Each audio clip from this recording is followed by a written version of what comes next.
Hello, Wildcat Nation. I'm excited to be sharing with you some updates from week 3.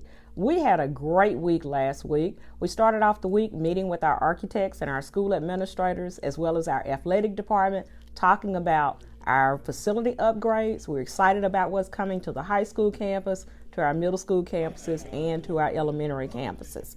Also, thank you, families who came out on Tuesday night and were a part of our family and community engagement meeting with Dr. Tommie Mabry. I think everybody had a great time, and we were reminded that it does take a village to educate our children. We are so much stronger and better together. Also, he had a chance to meet with our students in grades 6 through 12, and he reminded our young men and our young women, you are kings, you are queens. And parents, community, we have to make sure we're continuing to remind our students that they are great, they possess greatness, and they can achieve greatness.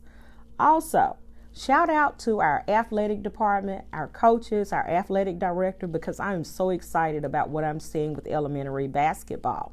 I had a chance to attend some games this weekend. Make sure you check out their schedule on Wednesdays and Saturdays of each week. Those young people are really showing their talent on the court.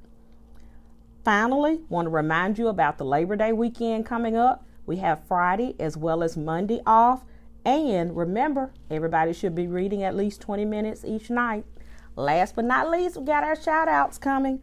I want to say a special thank you to Miss Douglas, a first grade teacher at Oakland Heights. Did an excellent job the other day when I was in her classroom. She had some challenges with the weather and flooding coming in her classrooms, but she never missed a beat. She kept teaching our babies and they kept learning.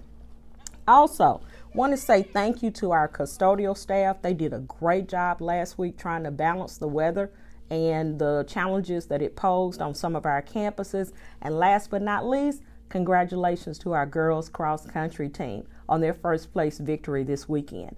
Great things are happening in MPSD, and I can't wait to share them with you next week.